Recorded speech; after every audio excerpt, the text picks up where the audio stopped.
When I say which God is it, what I'm talking about is that the Bible does not speak with one voice. The Bible is not God speaking one narrative from Genesis to Revelation. The Bible is actually not one book, but is a collection of 30 or of 66 separate books. And these 66 separate books were located in 66 different places.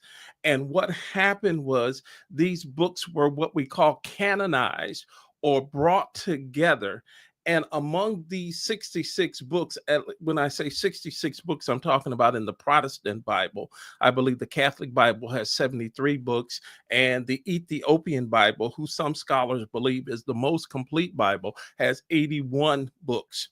But it's a collection of books, and it's not what we call univocal. It doesn't speak with one voice. So let's take the Protestant Bible, what many of you have, King James or NIV or uh, New King James.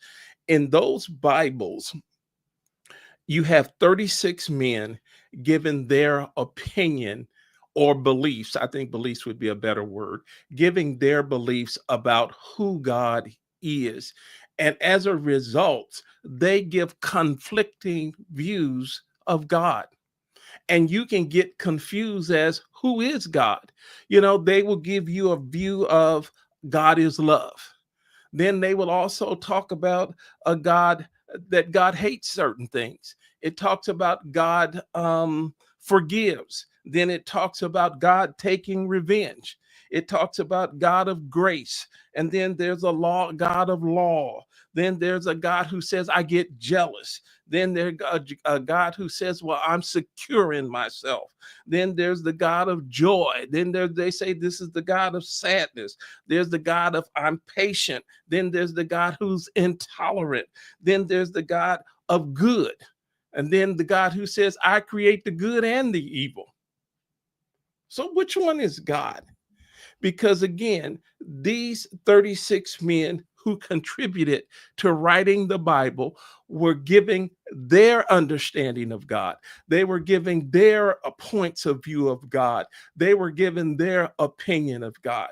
Because I believe it's in 2 Timothy 3:16. It says all God, in the King James, it says all scripture is inspired by God. In its original language, it does not have inspired by God. In some translations, it says all scripture is God breathed. In the original language, it does not use the word God breathed. What it actually says is all scripture is life giving. It's not saying that God inspired all these scriptures. Some people even think that God wrote the scriptures himself, which that makes no sense. But it's that scripture is not saying all scripture is God inspired or God breathed. It's just saying all scripture is life giving. And it wasn't even talking about New Testament scripture because there was no such thing as the New Testament. It was talking about Old Testament scripture when it says all scripture is life giving, because all scripture is looking at God from the perspective of the writer. It's not God looking at himself saying, I'm like this. They're saying, I believe God is angry right now. Then they say, oh, I believe God is loving right now, based on their perspective. So which one do you basically got to negotiate and say, which God is the one that I believe in? I can't believe in a God of good and a God of evil at the same time. They can't be both at the same time.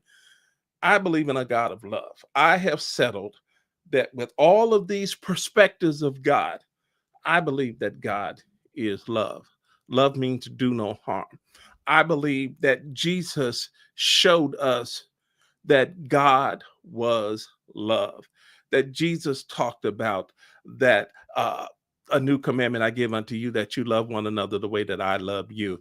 I believe Jesus when he says, that I want you to love one another the way that I love you.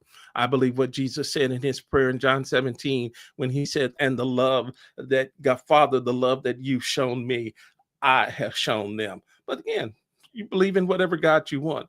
If you want your God to come back and burn everybody alive, have at it. If you want believe in a God of evil, have at it. But for me, I have decided on that God is love. If this is the type of content that you enjoy receiving, if you're on one of our YouTube channels, please hit like, share, and subscribe. That will be a blessing to me. But the Bible does not give one perspective of God. It gives several perspectives of God. And you have to decide which one of these gods is the God that's living on the inside of you.